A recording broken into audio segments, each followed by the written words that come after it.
ब्रह्मा जी की आज्ञा से दक्ष द्वारा मैथुनी सृष्टि का आरंभ। अपने पुत्र हर्षों और सब लाशुरों की निवृत्ति मार्ग में भेजने के कारण दक्ष का नारद को शाप देना। प्रजापति दक्ष अपने आश्रम में जाकर मेरी आज्ञा पाकर हर्ष भरे मन से नाना प्रकार की मानसिक सृष्टि करने लगे। उस प्रजा सृष्टि को बढ़ती हुई न देखकर प्रजापति दक्ष ने अपने पिता मुझ ब्रह्मा से कहा, ब्राह्मण, तात, प्रजानाथ, प्रजा बढ़ नहीं रही है प्रभु। मैंने जितने जीवों की सृष्टि की थी वे सब उतने ही रह गए हैं प्रजानाथ। मैं क्या करूं? जिस उपाय से जीव अपने आप बढ़ने लगे हैं वह मुझे बताइए। तदनुसार मैं प्रजा की सृष्टि करूंगा, इसमें कोई संशय नहीं है। ब्रह्मा जी ने कहा, तात, प्रजापति दक्ष, मेरी उत्तम बात सुनो और उसके अनुसार कार्य करो। सुरश्रेष्ठ भगवान शिव तुम्हारा कल्याण करेंगे। प्रजेश, प्रजापति पजजन की जो परम सुंदरी पुत्री आसिकी है उसे तुम पत्नी के रूप में ग्रहण करो। स्त्री के साथ मैथुन धर्म का आश्रय ले तुम पुनः इस प्रजा सर्ग को बढ़ाओ। आसिक्री जैसी कामनी के गर्भ से बहुत सी संतानें उत्पन्न कर सकोगे। तदंतर मैथुन धर्म से प्रजा की उत्पत्ति करने के उद्देश्य से प्रजापति दक्ष ने मेरी आज्ञा के अनुसार वीरण प्रजापति की पुत्री के साथ विवाह किया। अपनी पत्नी वीरणी के गर्भ से प्रजापति दक्ष ने 10,000 पुत्र उत्पन्न किए जो हैश्रय कहलाए। मुने, वे सब के सब पुत्र समान धर्म का आचरण करने वाले हुए। पिता की भक्ति में तत्पर रहकर वे सदा वैदिक मार्ग पर ही चलते थे। एक समय पिता ने उन्हें प्रजा की सृष्टि करने का आदेश दिया। तात, तब वे सभी दक्षायण नामधारी पुत्र सृष्टि के उद्देश्य से तपस्या करने के लिए पश्चिम दिशा की ओर गए। वहां नारायण सर नामक परम पावन तीर्थ है, जहां दिव्य सिंधु नदी का समुद्र का संगम हुआ है। उस तीर्थ जल का ही निकट से स्पर्श करते हुए अंतःकरण शुद्ध एवं ज्ञान से संपन्न हो गया। उस तीर्थ जल का निकट से ही स्पर्श करते हुए उनका अंतःकरण शुद्ध एवं ज्ञान से संपन्न हो गया। उनकी आंतरिक मल राशि धुल गई और वे परम हंस धर्म में स्थित हो गए। दक्ष के वे सभी पुत्र पिता के आदेश से बंधे हुए थे, अतः मन को सुस्थिर करके प्रजा की वृद्धि के लिए वहां तप करने लगे। वे सभी सत्पुरुषों में श्रेष्ठ थे। नारद, जब तुम्हें पता लगा कि हैश्रव गण सृष्टि के लिए तपस्या कर रहे हैं, तब भगवान लक्ष्मीपति के हार्दिक अभिप्राय को जानकर तुम स्वयं उनके पास गए और आदर पूर्वक यूं बोले, दक्ष पुत्र हैश्रवगण, तुम लोग पृथ्वी का अंत देखे बिना सृष्टि की रचना के लिए कैसे उद्यत हो गए? ब्रह्मा जी कहते हैं, नारद, हैश्रव आलस्य से दूर रहने वाले थे, जन्म काल से बड़े ही बुद्धिमान थे। वे सब के सब तुम्हारा उपयुक्त कथन सुनकर स्वयं उस पर विचार करने लगे। उन्होंने यह विचार किया कि जो उत्तम शास्त्र रूपी पिता के निवृत्ति पारक आदेश को नहीं समझता, वह केवल रज आदि गुणों पर विश्वास करने वाला पुरुष सृष्टि निर्माण का कार्य कैसे आरंभ कर सकता है। ऐसा निश्चय करके वे उत्तम बुद्धि वाले और एकाग्र चित्त वाले दक्ष कुमार नारद को प्रणाम करके उनकी परिक्रमा करके ऐसे पथ पर चले गए जहां जाकर कोई वापस नहीं लौटता। नारद, तुम भगवान शंकर के मन हो। मुने, तुम समस्त लोकों में अकेले विचरा करते हो। तुम्हारे मन में कोई विकार नहीं है, क्योंकि तुम सदा महेश्वर की मनोवृत्ति के अनुसार ही कार्य करते हो। जब बहुत समय बीत गया, तब मेरे पुत्र प्रजापति दक्ष को यह पता लगा कि मेरे सभी पुत्र नारद से शिक्षा पाकर नष्ट हो गए हैं, मेरे हाथ से निकल गए हैं। इससे उन्हें बड़ा दुख हुआ। वे बार बार यही कहने लगे, उत्तम संतानों का पिता होना शोक का ही स्थान है, क्योंकि श्रेष्ठ पुत्रों के बिछुड़ जाने से पिता को भी बड़ा कष्ट होता है। शिव के माया से मोहित होने से दक्ष को पुत्र वियोग के कारण बहुत शोक होने लगा। तब मैंने अपने बेटे को दक्ष को बड़े प्रेम से समझाया और सांत्वना दी। देव का विधान प्रबल होता है इत्यादि बातें बताकर उनके मन को शांत किया। मेरे सांत्वना देने पर दक्ष पुनः पजजनन कन्या आशक्री के गर्भ से शल्वाश्रव नाम के एक सहस्त्र पुत्र उत्पन्न किए। पिता के आदेश पाकर वे पुत्र भी प्रजा सृष्टि के लिए दृढ़ता पूर्वक प्रतिज्ञा पालन का नियम ले उसी स्थान पर गए जहां उनकी सिद्धियों को प्राप्त हुए बड़े भाई गए थे। नारायण सरोवर के जल को स्पर्श होने मात्र से उनके सारे पाप नष्ट हो गए, अंतःकरण में शुद्धता आ गई और वे उत्तम व्रत के पालक सबलाश्रव बड़ा प्रणव का जप करते हुए बड़ी भारी तपस्या करने में लगे। उन्हें प्रजा सृष्टि के लिए उत्तम जान पुनः पहले की ही भांति ईश्वरीय गति का स्मरण करते हुए उनके पास गए और वही बात कहने लगी जो उनके भाइयों से पहले कह चुके थे। मुने, तुम्हारा दर्शन अमोघ है, इसलिए तुमने उनको भी भाइयों का ही मार्ग दिखाया। अतः वे भाइयों के पथ पर ही ऊर्ध्व गति को प्राप्त हुए। उसी समय प्रजापति दक्ष को बहुत से उत्पात दिखाई दिए। इससे मेरे पुत्र दक्ष को बड़ा विस्मय हुआ और वे मन ही मन दुखी हुए। फिर उन्होंने पूर्ववत तुम्हारी ही करतूत से अपने पुत्रों का नाश हुआ सुना। इससे उन्हें बड़ा आश्चर्य हुआ और वे पुत्र शोक से मूर्छित हो अत्यंत कष्ट का अनुभव करने लगे। फिर दक्ष ने तुम पर बड़ा क्रोध किया और कहा, वह नारद बड़ा दुष्ट है। देववश उसी समय तुम दक्ष पर अनुग्रह करने के लिए वहां पहुंचे। तुम्हें देखते ही शोभा युक्त से वेश दक्ष के ओठ रोज से फड़कने लगे। तुम्हें सामने पाकर वे धिक्कारने लगे और निंदा करने लगे। कहा, ओ नीच, तुमने यह क्या किया? तुमने झूठ मूठ साधुओं का बाना पहन रखा है। इसी के द्वारा ठगकर हमारे भोले भाले बालकों को जो तुमने भिक्षुओं का मार्ग दिखाया है, यह अच्छा नहीं किया। तुम निर्दय और शठ हो, इसलिए तुमने हमारे इन बालकों के जो अभी ऋषि ऋण, देव ऋण और पितृ ऋण से युक्त नहीं हो पाए थे, लोक और परलोक दोनों के श्रेय का नाश कर डाला। जो पुरुष इन तीनों ऋणों को उतारे बिना ही मोक्ष की इच्छा मन में लिए माता पिता को त्याग कर घर से निकल जाता है, वह सन्यासी हो जाता है, वह अधोगति को प्राप्त होता है। तुम निर्दय और बड़े निर्लज्ज हो, बच्चों की बुद्धि में भेद पैदा करने वाले हो और अपने श्रेयस को स्वयं ही नष्ट कर रहे हो। मूढ़मते, तुम भगवान विष्णु के पार्षदों में व्यर्थ ही घूमते फिरते हो। अधमा अधम, तुमने बारंबार मेरा अमंगल किया है। अतः आज से तुम तीनों लोकों में विचरते हुए तुम्हारा पैर कहीं भी स्थिर नहीं रहेगा, अथवा कहीं भी तुम्हें ठहरने के लिए सुस्थिर ठोर ठिकाना नहीं मिलेगा। नारद, यद्यपि तुम साधु पुरुषों द्वारा सम्मानित हो, तथापि उस समय दक्ष ने शोकावश तुम्हें ऐसा शाप दिया, वे ईश्वर की इच्छा को नहीं समझ सके। शिव की माया ने उन्हें अत्यंत मोहित कर दिया था। मुने, तुमने इस शाप को चुपचाप ग्रहण कर लिया और अपने चित्त में विकार न आने दिया। यही ब्रह्म भाव है। ईश्वर कोटि के महात्मा पुरुष स्वयं शाप को मिटा देने में समर्थ होने पर कन्याओं का विवाह से सह लेते। दक्ष और वीरनी के यहाँ देवी शिवा का अवतार, दक्ष के द्वारा उनकी स्तुति और सती के सद्गुणों एवं चेष्टाओं से माता पिता की प्रसन्नता। ब्रह्मा जी कहते हैं, देवर्षि, इसी समय दक्ष के बर्ताव को देखकर मैं भी वहां आ पहुंचा। पूर्ववत उन्हें शांत करने के लिए सांत्वना देने लगा। तुम्हारी प्रसन्नता को बढ़ाते हुए मैंने दक्ष के साथ तुम्हारा स्नेहपूर्वक संबंध स्थापित कराया। तुम मेरे पुत्र हो, मुनियों में श्रेष्ठ और संपूर्ण देवताओं के प्रिय हो। अतः बड़े प्रेम से तुम्हें आश्वासन देकर मैं फिर स्थान पर आ गया। तदनंतर प्रजापति दक्ष ने मेरी अनुनय के अनुसार अपनी पत्नी के गर्भ से 60 सुंदरी कन्याओं को जन्म दिया और आलस्य रहित हो धर्म आदि के साथ उन सब का विवाह कर दिया।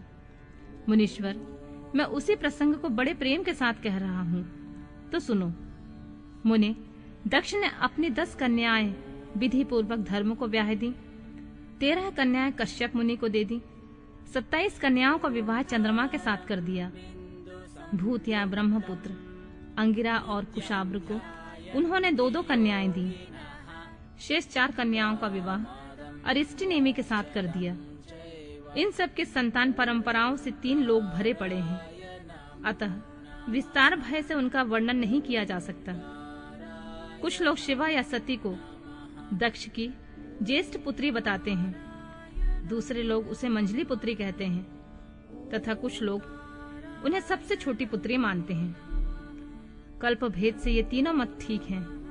पुत्र और पुत्रियों की उत्पत्ति के पश्चात पत्नी सहित प्रजापति दक्ष ने बड़े प्रेम से मन ही मन जगदम्बिका का ध्यान किया, साथ ही गदगद वाणी से प्रेम पूर्वक उनकी स्तुति भी की। बारंबार अंजलि जल बांधकर नमस्कार करके विनीत भाव से देवी को मस्तक झुकाते थे। इससे देवी शिवा संतुष्ट हुई और उन्होंने अपने प्रण की मन ही मन यह विचार किया कि अब मैं वीरिणी के गर्भ से अवतार लूं। ऐसा विचार कर वे जगदम्बा दक्ष के हृदय में निवास करने लगी। मुनिश्रेष्ठ, उस समय दक्ष की बड़ी शोभा होने लगी। फिर उत्तम मुहूर्त देखकर दक्ष ने अपनी पत्नी में प्रसन्नता पूर्वक गर्भाधान किया। तब दयालु शिव दक्ष पत्नी के चित्त में निवास करने लगी। उनके गर्भधारण के सभी चिन्ह प्रकट हो गए। तात उस अवस्था में वीरिणी की शोभा बढ़ रही थी। उनके चित्त में अधिक हर्ष छा गया। भगवती शिवा के निवास के प्रभाव से वीरिणी मंगलमय रूपणी हो गई। दक्ष ने अपने कुल संप्रदाय, वेद ज्ञान और हार्दिक उत्साह के अनुसार प्रसन्नता पूर्वक पुनर्वसन एवं संस्कार संबंधी श्रेष्ठ क्रियाएं उत्पन्न की। क्योंकि कर्मों के अनुष्ठान के समय महान उत्सव हुआ, प्रजापति ने ब्राह्मणों को उनकी इच्छा के अनुसार धन दिया। उस अवसर पर वाणी के गर्भ में देवी का निवास हुआ। यह जानकर श्री विष्णु आदि सभी देवताओं को बड़ी प्रसन्नता हुई।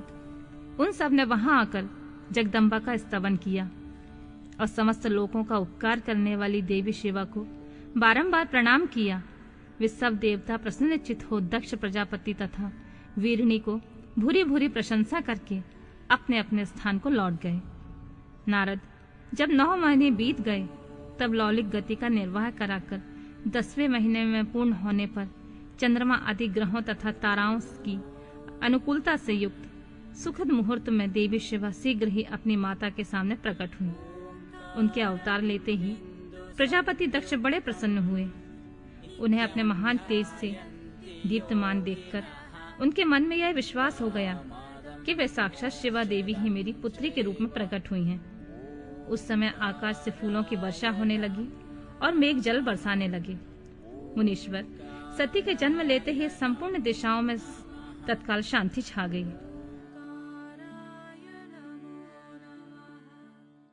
देवता आकाश में खड़े होकर मांगलिक बाजे बजाने लगे। अग्निशालाओं में बुझी हुई अग्नियां सहसा प्रज्वलित हो उठी और सब कुछ मंगलमय हो गया। वारिणी के गर्भ से साक्षात जगदम्बा को प्रकट हुई देखकर दक्ष ने दोनों हाथ जोड़कर नमस्कार किया और बड़ी भक्ति भाव से उनकी स्तुति की।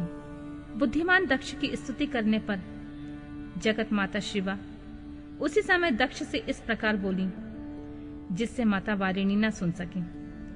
बोली, प्रजापति, तुमने पहले पुत्री रूप में मुझे प्राप्त करने के लिए मेरी आराधना की थी। आज वह तुम्हारा मनोरथ सिद्ध हो गया। अब तुम उस तपस्या के फल को ग्रहण करो। उस समय दक्ष से ऐसा कहकर देवी ने अपनी माया से शिशु रूप धारण कर लिया और शैशव भाव को प्रकट करती हुई वहां रोने लगी। उस बालिका का रोदन सुनकर सभी स्त्रियां और दासियां बड़े प्रेम से वेग पूर्वक प्रसन्नता पूर्वक वहां आईं। आशिकी की पुत्री का अलौकिक रूप देखकर उन सभी स्त्रियों को बड़ा हर्ष हुआ। नगर के सब लोग उस समय जय जयकार करने लगे। गीत और वाद्यों के साथ बड़ा भारी उत्सव होने लगा। पुत्री का मनोहर मुख देखकर सबको बड़ी प्रसन्नता हुई। दक्ष ने वैदिक और कुलोचित आचार का विधि पूर्वक अनुष्ठान किया। ब्राह्मणों को दान दिया और दूसरों को भी धन बांटा।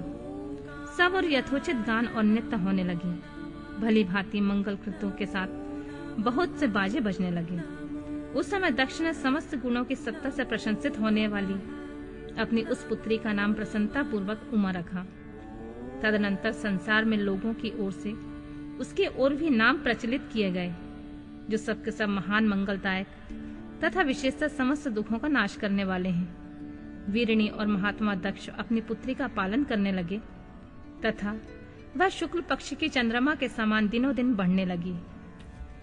दुष्श्रेष्ठ, बाल्यावस्था में भी समस्त उत्तमोत्तम गुण उसमें उसी तरह प्रवेश करने लगे जैसे शुक्ल पक्ष में बाल चंद्रमा के समान मनोहारिणी कलाएं प्रविष्ट हो जाती हैं। दक्ष कन्या सती सखियों के बीच बैठी बैठी जब अपने भाव में निमग्न हो जाती थी, तब बारंबार भगवान शिव की मूर्ति को चित्रित करने लगती थी। मंगलमय सती जब बाल्योचित सुंदर गीत गाती, तब स्थाणु हार तथा रुद्र नाम लेकर सती की तपस्या से संतुष्ट देवताओं का कैलाश में जाकर भगवान शिव का स्तवन करना। ब्रह्मा जी कहते हैं, नारद, एक दिन मैंने तुम्हारे साथ जाकर पिता के पास खड़ी हुई सती को देखा। वह तीनों लोकों की सारभूता सुंदरी थी। उसके पिता ने मुझे नमस्कार करके तुम्हारा भी सत्कार किया। यह देख लोक लीला का अनुसरण करने वाली सती ने भक्ति और प्रसन्नता के साथ मुझको और तुमको भी प्रणाम किया। नारद, तदनंतर सती की ओर देखते हुए हम और तुम दक्ष के लिए दिए हुए शुभ आसन पर बैठ गए। तत्पश्चात मैंने उस विनयशीला बालिका से कहा, सती, जो केवल तुम्हें ही चाहते हैं और तुम्हारे मन में एकमात्र जिनकी कामना हो, उन्हें सर्वज्ञ जगदीश्वर महादेव जी को तुम पति के रूप में प्राप्त करो। शुभ है जो तुम्हारे सिवा किसी दूसरे स्त्री को पत्नी के रूप में न ग्रहण कर सके और न करते हैं, न भविष्य में ग्रहण करेंगे। वे ही भगवान शिव तुम्हारे पति हो, वे तुम्हारे ही योग्य हैं, दूसरे के नहीं। नारद, सती से ऐसा कहकर मैं दक्ष के घर में देर तक ठहरा रहा। फिर उनसे विदा ले मैं और तुम दोनों अपने अपने स्थान को चले आए। मेरी बात को सुनकर दक्ष को बड़ी प्रसन्नता हुई। उनकी सारी मानसिक चिंता दूर हो गई और उन्होंने अपनी पुत्री परमेश्वरी समझकर गोद में उठा लिया। उस प्रकार कुमारोचित सुंदर लीला विहारों से सुशोभित हुई भक्त वत्सला सती, जो स्वेच्छा से मानव रूप धारण करके प्रकट हुई थी, कौमारावस्था पार कर गई। बाल्यावस्था बिताकर किंचित युवावस्था को प्राप्त हुई सती अत्यंत तेज एवं शोभा से संपन्न हो संपूर्ण अंगों से मनोहर दिखाई देने लगी। लोकेश दक्ष ने देखा कि सती के शरीर में युवा अवस्था के लक्षण प्रकट होने लगे हैं। तब उनके मन में यह चिंता हुई कि मैं महादेव जी के साथ इनका विवाह कैसे करूं। सती स्वयं भी महादेव को पाने के लिए प्रतिदिन अभिलाषा रखती थी। अतः पिता के मनोभाव को समझकर वे माता के निकट गईं। विशाल बुद्धि वाली सती रूपनी परमेश्वरी शिवा ने अपने माता वीरणी से भगवान शंकर की प्रसन्नता के लिए निमित्त तपस्या करने के लिए आज्ञा मानी। माता की आज्ञा मिल गई। अतः दृढ़ता पूर्वक व्रत का पालन करने वाली सती ने महेश्वर को पति के रूप में प्राप्त करने के लिए अपने घर पर ही उनकी आराधना आरंभ की। आश्विन माघ में नंदा, प्रतिपदा, शती और एकादशी तिथियों में उन्होंने भक्ति पूर्वक गुड़ और भात और नमक चढ़ाकर भगवान शिव का पूजन किया। उन्हें नमस्कार करके उसी नियम के साथ उसी मास को व्यतीत किया। कार्तिक मास की चतुर्दशी को सजाकर रखे हुए मालपुओं और खीर से परमेश्वर शिव की आराधना करके वे निरंतर उनका चिंतन करने लगी। मार्गशीर्ष मास की कृष्ण पक्ष अष्टमी तिथि को तिल, जौ और चावल से हर की पूजा करके ज्योतिमय दीप दिखाकर अथवा आरती करके सती दिन बिताती थी। पौष मास के शुक्ल पक्ष की सप्तमी को रात भर जागरण करके प्रातः काल खिचड़ी का नैवेद्य लगा वे शिव की पूजा करती थी। माघ की पूर्णिमा को रात में जागरण करके सवेरे नदी में नहाती और गीले वस्त्र से ही तट पर बैठकर भगवान शिव की पूजा करती थी। फाल्गुन मास के कृष्ण पक्ष की चतुर्दशी तिथि को रात में जागरण करके उस रात्रि के चारों पहरों में शिव जी का विशेष पूजन करती थी और नटों द्वारा नाटक भी कराती थी। चैत्र मास के शुक्ल पक्ष की चतुर्दशी को वे दिन रात शिव का स्मरण करती हुई समय बिताती और ढाक के फलों तथा दवनों से भगवान शिव की पूजा करती। वैशाख शुक्ल तृतीया को सती तिल का आहार करके रहती और नए जौ के भात से रुद्रदेव की पूजा करके उस महीने को बिताती थी। ज्येष्ठ की पूर्णिमा को रात में सुंदर वस्त्रों एवं भटकटैया के फूलों से शंकर जी की पूजा करके निराहार रहकर वह मास व्यतीत करती थी। आषाढ़ के शुक्ल पक्ष की चतुर्दशी को काले वस्त्र और भटकटैया के फूलों से रुद्रदेव के पूजन करती थी। श्रावण मास की शुक्ल पक्ष की अष्टमी एवं चतुर्दशी को वे यज्ञोपवीत वस्त्रों तथा कुश के पवित्रों से शिव की पूजा किया करती थी। भाद्र मास के कृष्ण पक्ष की त्रयोदशी तिथि को नाना प्रकार के फूलों और फलों से शिव का पूजन करती। सती चतुर्दशी तिथि को केवल जल का आहार करती थी। भांति भांति के फूल फलों और उस समय उत्पन्न होने वाले अन्नों द्वारा शिव की पूजा करती और महीने भर अत्यंत नियमित आहार करके केवल जप में लगी रहती थी। सभी महीनों में सारे दिन सती शिव की आराधना में संलग्न रहती थी। अपनी इच्छा से मानव रूप धारण करने वाली वे देवी दृढ़ता पूर्वक उत्तम व्रत का पालन करती थी। इस प्रकार नंदा व्रत को पूर्ण रूप से समाप्त करके भगवान शिव में अनन्य भाव रखने वाली सती एकाग्रचित्त होकर बड़े प्रेम से भगवान शिव का ध्यान करने लगी तथा उस ध्यान में ही निश्चल भाव से स्थित हो गई। मुने, इस समय सब देवता ऋषि भगवान विष्णु और मुझको आगे करके सती की तपस्या देखने के लिए गए। वहां आकर देवताओं ने देखा सती मूर्तिमयी दूसरी सिद्धि के समान जान पड़ती हैं। वे भगवान शिव के ध्यान में निमग्न होकर उस समय सिद्धावस्था को पहुंच गई थी। समस्त देवताओं ने बड़ी प्रसन्नता के साथ वहां दोनों हाथ जोड़कर सती को नमस्कार किया। मुनियों ने भी मस्तक झुकाए तथा श्री हरि आदि के मन में प्रीति उमड़ आई। श्री विष्णु आदि सब देवताओं और मुनि आश्चर्यचकित हो सती देवी की तपस्या की भूरी भूरी प्रशंसा करने लगे। फिर देवी को प्रणाम करके वे देवता और मुनि तुरंत ही गिरिश्रेष्ठ कैलाश को गए, जो भगवान शिव को बहुत प्रिय है। सावित्री के साथ और लक्ष्मी के साथ भगवान वासुदेव भी प्रसन्नता पूर्वक महादेव जी के निकट गए। वहां जाकर भगवान शिव को देखते ही बड़े वेग से प्रणाम करके सब देवताओं ने दोनों हाथ जोड़कर विनीत भाव से नाना प्रकार के स्तोत्रों द्वारा उनकी स्तुति करके अंत में कहा, प्रभु, आपके सत्व, रज तथा तम नामक 3 शक्तियां हैं। उनके राग आदि वेग असहा हैं। वेद त्रयी अथवा लोक त्रयी आपका स्वरूप है। आप शरणागतों के पालक हैं तथा आपकी शक्ति बहुत बड़ी है, उसकी कहीं कोई सीमा नहीं है। आपको नमस्कार है दुर्गापते। जिनकी इंद्रियां दुष्ट हैं, बस में नहीं हो पाती हैं, उनके लिए आपकी प्राप्ति का कोई मार्ग सुलभ नहीं है। आप सदा भक्तों के उद्धार में तत्पर रहते हैं। आपका तेज छिपा हुआ है। आपको नमस्कार है।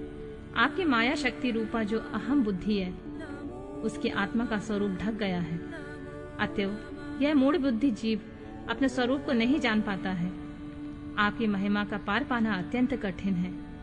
हम आप महाप्रभु को मस्तक झुकाते हैं। ब्रह्मा जी कहते हैं, नारद, इस प्रकार महादेव जी की स्तुति करके श्री विष्णु आदि सभी देवता उत्तम भक्ति भाव से मस्तक झुकाए हुए प्रभु शिव जी ब्रह्मा जी का रुद्रदेव से सती के साथ विवाह करने का अनुरोध, श्री विष्णु द्वारा अनुमोदन और श्री रुद्र की इसके लिए स्वीकृति। ब्रह्मा जी कहते हैं, श्री विष्णु आदि देवताओं द्वारा की हुई उस स्तुति को सुनकर सबकी उत्पत्ति के हिमभूत भगवान शंकर बड़े प्रसन्न हुए और जोर जोर से हंसने लगे। मुझ ब्रह्मा और विष्णु को अपनी अपनी पत्नियों के साथ आया हुआ देखकर महादेव जी ने हम लोगों से यथोचित वार्तालाप किया और हमारे आगमन का कारण पूछा। रुद्र बोले, हे हरे, हे विधे, हे देवताओं और महर्षियों, आज निर्भय होकर यहाँ अपने आने का ठीक ठीक कारण बताओ। तुम लोग किस लिए यहाँ आए हो और कौन सा कार्य आ पड़ा है, यह सब मैं सुनना चाहता हूँ, क्योंकि तुम्हारे द्वारा की गई स्तुति से मेरा मन बहुत प्रसन्न है। मुने, महादेव जी के इस प्रकार पूछने पर भगवान विष्णु की आज्ञा से मैंने वार्तालाप आरंभ किया और कहा, देव देव महादेव, करुणा सागर प्रभु, हम दोनों इन देवताओं और ऋषियों के साथ जिस उद्देश्य से यहाँ आए हैं उसे सुनिए। वृषभ ध्वज, विशेषतः आपके लिए हमारा आगमन हुआ है, क्योंकि हम तीनों सहार्थी हैं। सृष्टि चक्र के संचालक के रूप में प्रयोजन की सिद्धि के लिए एक दूसरे के सहायक हैं। सहार्थी को सदा परस्पर यथायोग्य सहयोग करना चाहिए, अन्यथा यह जगत टिक नहीं सकता है। महेश्वर, कुछ ऐसे असुर उत्पन्न होंगे जो मेरे हाथ से मारे जाएंगे, कुछ भगवान विष्णु के, कुछ आपके हाथों नष्ट होंगे। महाप्रभु, कुछ असुर ऐसे होंगे जो आपके वीर से उत्पन्न हुए पुत्र के हाथ से ही मारे जा सकेंगे। प्रभु, कभी कोई विरले या असुर ऐसे होंगे जो माया के हाथों द्वारा वध को प्राप्त होंगे। आप भगवान शंकर की कृपा से देवताओं को सदा उत्तम सुख प्राप्त होगा। घोर असुरों का विनाश करके आप जगत को सदा स्वास्थ्य एवं अभय प्रदान करेंगे। अथवा यह भी संभव है आपके हाथ से कोई भी असुर न मारे जाएं, क्योंकि आप सदा योग युक्त रहते हुए राग द्वेष से रहित हैं तथा एकमात्र दया करने में ही लगे रहते हैं। ईश, यदि वे असुर भी अपराधित हों, आपकी दया से अनुग्रहित होते रहें तो सृष्टि और पालन का कार्य कैसे चल सकता है? अतः वृषभध्वज, आपको प्रतिदिन सृष्टि आदि के उपयुक्त कार्य करने के लिए उद्यत रहना चाहिए।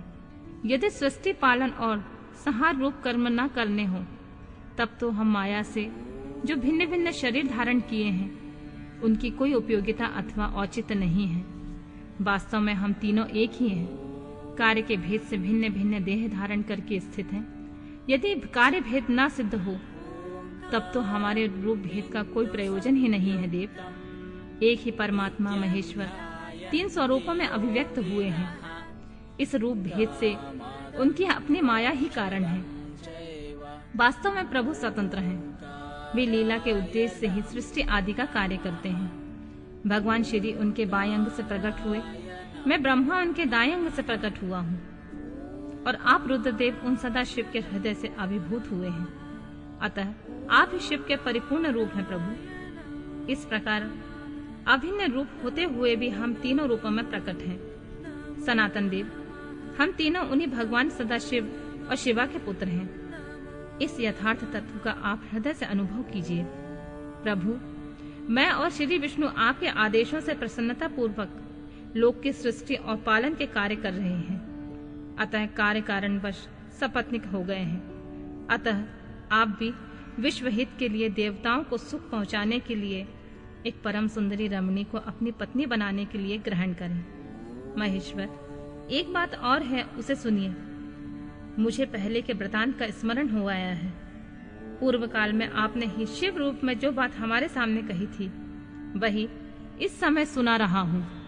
आपने कहा था, ब्राह्मण, मेरा ऐसा ही उत्तम रूप तुम्हारे अंग विशेष ललाट से प्रकट होगा, जिसकी लोक में रुद्र नाम से प्रसिद्धि होगी। तुम ब्रह्मा सृष्टि करता हो गए, श्री हरि जगत का पालन करते हुए, और मैं सगुण रुद्र रूप होकर संहार करने वाला होऊंगा। एक स्त्री के साथ विवाह करके लोक के उत्तम कार्य की सिद्धि करूंगा। अपनी कही हुई इस बात को याद करके आप अपनी ही पूर्व प्रतिज्ञा को पूर्ण कीजिए। स्वामी, आपका यह आदेश है कि मैं सृष्टि करूं, श्री हरि पालन करें, और आप स्वयं संहार के हेतु बनकर प्रकट हो। सो आप साक्षात शिव ही संहारकर्ता के रूप में प्रकट हुए हैं। आपके बिना हम दोनों अपना अपना कार्य करने में समर्थ नहीं हैं। अतएव आप ऐसी कामनी को स्वीकार करें जो लोक हित के कार्य में तत्पर रहे। शंभु, जैसे लक्ष्मी भगवान विष्णु की और सावित्री मेरी सहधर्मिणी है, उसी प्रकार आप अपनी जीवन सहचरी प्राण बल्लभा को ग्रहण कीजिए। मेरी यह बात सुनकर लोकेश्वर महादेव जी के मुख पर मुस्कुराहट दौड़ गई। वे श्री हरि के सामने मुझसे इस प्रकार बोले, ब्राह्मण, हरे, तुम दोनों मुझे सदा ही अत्यंत प्रिय हो। तुम दोनों को देखकर मुझे बड़ा आनंद मिलता है।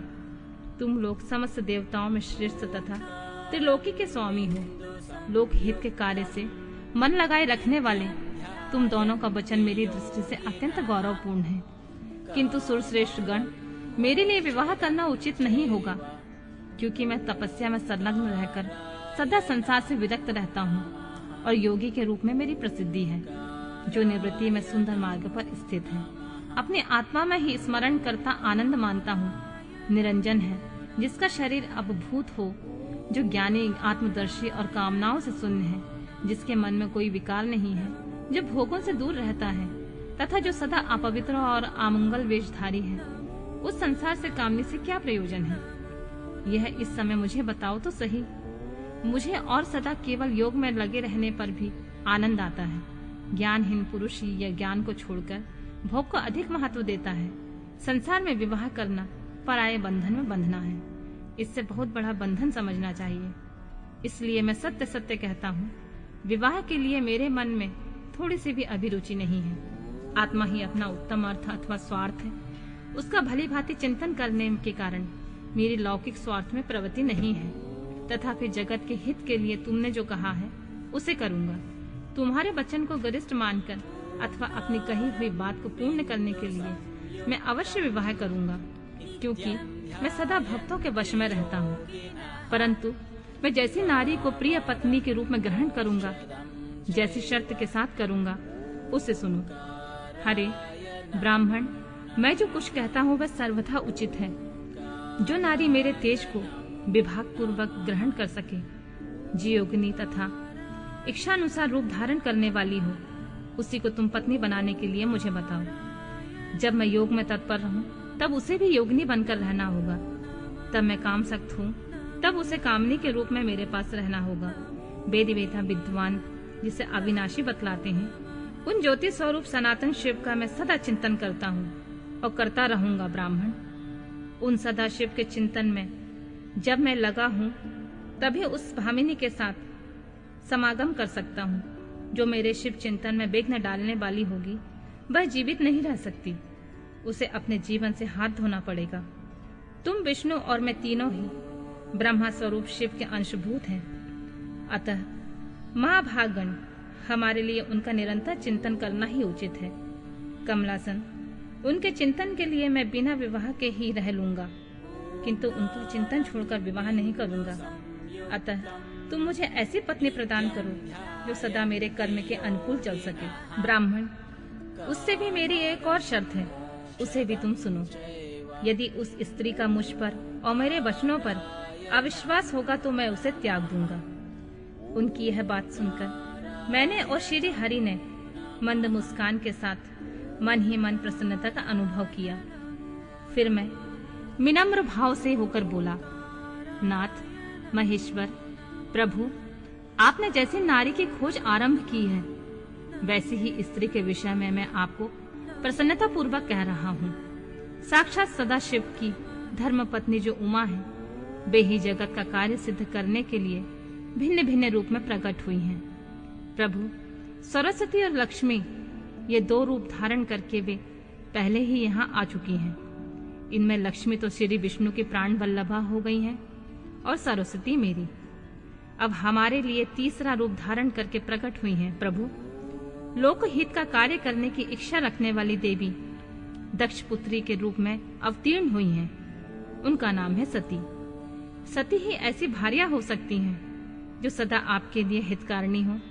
देवेश, महातेज तपस्विनी सती आपके लिए, आपको पति रूप में प्राप्त करने के लिए दृढ़ता पूर्वक कठोर व्रत का पालन करती हुई तपस्या कर रही हैं। महेश्वर, आप उन्हें वर देने के लिए जाइए, कृपा कीजिए और बड़ी प्रसन्नता के साथ उन्हें उनकी तपस्या के अनुरूप वर देकर उनके साथ विवाह कीजिए। शंकर, भगवान विष्णु की, मेरी तथा इन संपूर्ण देवताओं की यही इच्छा है। आप अपने शुभ दृष्टि से हमारी इस इच्छा को पूर्ण कीजिए, जिससे हम आदर पूर्वक इस उत्सव को देख सकें। ऐसा होने में तीनों लोकों में सुख देने वाला परम मंगल होगा और सबकी सारी चिंताएं मिट जाएंगी, इसमें कोई संशय नहीं है। तदनंतर मेरी बात समाप्त होने पर लीला विग्रह धारण करने वाले भक्त वत्सल परमेश्वर से मधुसूदन ने इसी का समर्थन किया। तब भक्त वत्सल भगवान शिव ने हंसकर कहा, बहुत अच्छा, ऐसा ही होगा। ऐसा कहने पर हम दोनों आज्ञा ले अपनी पत्नी और देवताओं तथा मुनियों के साथ अत्यंत प्रसन्न होकर अपने शिव से वर की प्राप्ति तथा भगवान शिव का ब्रह्मा जी को दक्ष के पास भेजकर सती का वरण करना। ब्रह्मा जी कहते हैं, मुने, उधर सती ने आश्विन मास में शुक्ल पक्ष की अष्टमी तिथि को उपवास करके भक्ति भाव से सर्वेश्वर शिव का पूजन किया। इस प्रकार नंद व्रत पूर्ण होने पर नौवीं तिथि के दिन वे ध्यान मग्न हुई। सती को भगवान शिव ने प्रत्यक्ष दर्शन दिया। उनका अविग्रह सर्वांग सुंदर तथा गौण वर्ण वाला था। उनके 5 मुख थे, प्रत्येक मुख में 3-3 नेत्र थे। भाल देश में चंद्रमा शोभा दे रहा था। उनका चित्त प्रसन्न था और कंठ में नील चिन्ह दृष्टिगोचर होता था। उनकी 4 भुजाएं थीं। उन्होंने हाथों में त्रिशूल, ब्रह्म कपाल, वर तथा अभय धारण कर रखे थे। भस्ममय अंगराग से उनका सारा शरीर उद्दासित हो रहा था। गंगा जी उनके मस्तक की शोभा बढ़ा रही थी। उनके सभी अंग बड़े मनोहर थे। वे महान लावण्य के धाम जान पड़ते थे। उनके मुख करोड़ों चंद्रमा के समान प्रकाशमान हो रहे थे। उनकी अंग कांति करोड़ों कामदेव को निष्कृत कर रही थी तथा उनकी आकृति स्त्रियों के लिए सर्वथा ही प्रिय थी। सती ने ऐसे सौंदर्य माधुर्य से युक्त प्रभु महादेव जी को प्रत्यक्ष देखकर उनके चरणों की वंदना की। उस समय उनका मुख लज्जा से झुका हुआ था। तपस्या के पुण्य का फल प्रदान करने वाले महादेव जी उन्हीं के लिए कठोर व्रत धारण करने वाली सती को पत्नी बनाने के लिए प्राप्त करने की इच्छा रखते हुए उनसे इस प्रकार बोले। कहा, उत्तम व्रत का पालन करने वाली दक्षनंदिनी, मैं तुम्हारे इस व्रत से बहुत प्रसन्न हूँ, इसलिए कोई वर मांगो। तुम्हारे मन को जो अभीष्ट होगा वही वर मैं तुम्हें दूंगा। ब्रह्मा जी कहते हैं, मुने, जगदीश्वर महादेव जी यद्यपि सती के मनोभाव को जानते थे तो वे भी उनकी बात सुनने के लिए बोले, कोई वर मांगो। परंतु सती लज्जा के अधीन हो गई थी, इसलिए उनके हृदय जो बात थी वो स्पष्ट शब्दों में कह न सकी। उनका जो अभीष्ट मनोरथ था वह लज्जा से आच्छादित था। प्राण बल्लभ शिव के प्रिय वचन सुनकर सती अत्यंत प्रेम में मग्न हो गई। इस बात को जानकर भक्त वत्सल भगवान शिव बड़े प्रसन्न हुए और शीघ्रता पूर्वक बारंबार कहने लगे, वर मांगो, वर मांगो। सत्पुरुषों के आश्रयभूत अंतर्यामी शंभु सती की भक्ति के वशीभूत हो गए थे।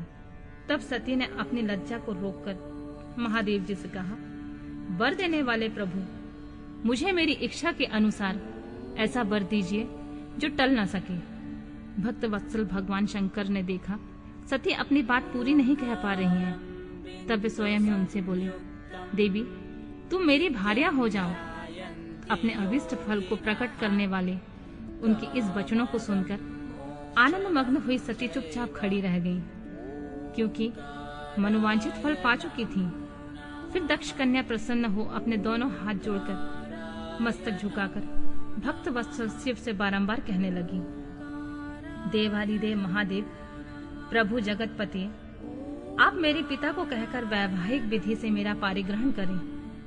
ब्रह्मा जी कहते हैं, नारद, सती की यह बात सुनकर भक्त वत्सल महेश्वर ने प्रेम से उनकी ओर देखकर कहा, प्रिय, ऐसा ही होगा।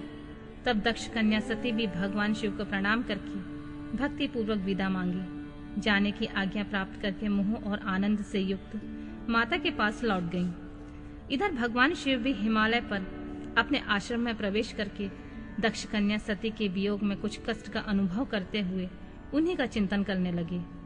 देवर्षि, फिर मन को एकाग्र करके लौकिक गति का आश्रय ले भगवान शंकर ने मन ही मन मेरा स्मरण किया। त्रिशूलधारी महेश्वर के स्मरण करने पर उनकी सिद्धि से प्रेरित हो मैं तुरंत ही उनके सामने जा खड़ा हुआ। तात हिमालय के शिखर पर जहाँ सती के वियोग का अनुभव करने वाले महादेव जी विद्यमान थे, वहीं मैं सरस्वती के साथ उपस्थित हो गया। देवर्षि, सरस्वती सहित आया मुझे देख सती के प्रेम पाश में बंधे हुए शिव जी उत्सुकता पूर्वक बोले, ब्राह्मण, जब से विवाह के कार्य में स्वार्थ बुद्धि कर बैठा हूँ, तब से अब मुझे इस स्वार्थ में ही स्वतः सा प्रतीत होता है। दक्ष कन्या सती ने बड़ी भक्ति से मेरी आराधना की है। उसके नंदा व्रत के प्रभाव से मैंने उसे अभीष्ट वर देने की घोषणा की है। ब्राह्मण, तब उसने मुझसे यह वर मांगा कि आप ही मेरे पति हो जाइए। यह सुनकर सर्वथा संतुष्ट होकर मैंने यह कह दिया, तुम मेरी पत्नी हो जाओ। अब दक्षायनी सती मुझसे बोली, जगतपते, आप मेरे पिताजी को सूचित करके वैवाहिक विधि से मुझे ग्रहण करें। ब्राह्मण, उसकी भक्ति से संतोष होने के कारण मैंने उसका यह अनुरोध स्वीकार कर लिया। विधाता, तब सती अपनी माता के घर चली गई और मैं यहाँ चला आया। इसलिए अब तुम मेरी आज्ञा से दक्ष के घर जाओ और ऐसा यत्न करो जिससे प्रजापति दक्ष शीघ्र ही मुझे अपनी कन्या का दान कर दें।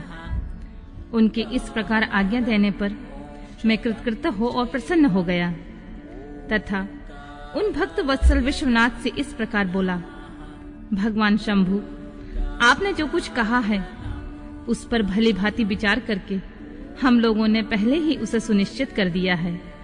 वृषभध्वज, इसमें मुख्यतः देवताओं और मेरा भी स्वार्थ है। दक्ष स्वयं ही आपको अपनी कन्या प्रदान करेंगे, किंतु आपकी आज्ञा से भी उनके सामने आपका संदेश कह दूंगा। सर्वेश्वर महाप्रभु महादेव से ऐसा कहकर मैं अत्यंत वेग वाली रथ के द्वारा दक्ष के घर जा पहुंचा। नारद जी ने पूछा, वक्ताओं में श्रेष्ठ महाभाग विधाता, बताइए, जब सती घर पर लौटकर आईं, तब दक्ष ने उनके लिए क्या किया? ब्रह्मा जी ने कहा, तपस्या करके मनोवांछित वर पाकर सती जब घर को लौट गईं, तब वहां उन्होंने माता पिता को प्रणाम किया। सती ने अपनी सखी के द्वारा माता पिता को तपस्या संबंधी सब समाचार कहलवाया। सखी ने यह भी सूचित किया कि सती को महेश्वर से वर की प्राप्ति हुई है और वे सती की भक्ति से बहुत संतुष्ट हुए हैं। सखी के मुंह से सारा वृतांत सुनकर माता पिता को बड़ा आनंद प्राप्त हुआ और उन्होंने महान उत्सव किया। उदार चित्ता दक्ष और महामनस्वी वीरणी ने ब्राह्मणों को उनकी इच्छा के अनुसार द्रव्य दिया और अन्यान धन तथा अंधों को और दीनों में बांट दिया। प्रसन्नता बढ़ाने वाली अपनी पुत्री को हृदय से लगाकर माता वीरणी ने उनका मस्तक सूंघा और आनंद मग्न होकर उसकी बारंबार प्रशंसा की।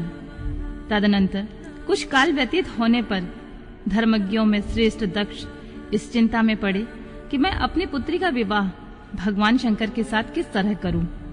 महादेव जी प्रसन्न हो आए थे, पर वे तो चले गए। अब मेरी पुत्री के लिए फिर वे कैसे यहाँ आएंगे? यदि शीघ्र किसी को भगवान शंकर के निकट भेजा जाए तो यह भी उचित नहीं जान पड़ता, क्योंकि यदि वे इस तरह अनुरोध करने पर भी मेरी पुत्री को ग्रहण न करें तो मेरी याचना निष्फल हो जाएगी। इस प्रकार वे चिंता में पड़े हुए प्रजापति दक्ष के सामने मैं सरस्वती के साथ सहसा उपस्थित हुआ। मुझ पिता को आया हुआ देख दक्ष प्रणाम करके विनीत भाव से खड़े हो गए। उन्होंने मुझ स्वयंभू को यथायोग आसन दिया। तदनंतर दक्ष ने जब मेरे आने का कारण पूछा, तब मैंने सब बातें बताकर उनसे कहा, प्रजापति, भगवान शंकर ने तुम्हारी पुत्री को प्राप्त करने के लिए निश्चय ही मुझे तुम्हारे पास भेजा है। इस विषय में जो श्रेष्ठ कृत है उसका निश्चय करो। जैसे सती ने नाना प्रकार के भावों से तथा सात्विक व्रत के द्वारा भगवान शिव की आराधना की है, उसी तरह वे भी सती की आराधना करते हैं। इसलिए दक्ष भगवान शिव के लिए ही संकल्पित और प्रकट हुई अपनी इस पुत्री को तुम अविलंब उनकी सेवा में सौंप दो। इससे तुम कृतकृत्य हो जाओगे। मैं नारद के साथ जाकर उन्हें तुम्हारे घर ले आऊंगा। फिर तुम उन्हीं के लिए उत्पन्न हुई अपनी यह कन्या उनके हाथ में दे दो। ब्रह्मा जी बोले, नारद, मेरी यह बात सुनकर मेरे पुत्र दक्ष को बड़ा हर्ष हुआ। वे अत्यंत प्रसन्न होकर बोले, पिताजी, ऐसा ही होगा। मुने, तब मैं अत्यंत हर्षित होकर वहां से उस स्थान को लौटा जहां लोक कल्याण में तत्पर रहने वाले भगवान शिव बड़ी उत्सुकता से मेरी प्रतीक्षा कर रहे थे। नारद, मेरे लौट आने पर स्त्री और पुत्री सहित प्रजापति दक्ष भी पूर्ण काम हो गए। वे इतने संतुष्ट हुए मानो अमृत पीकर अघा गए हों।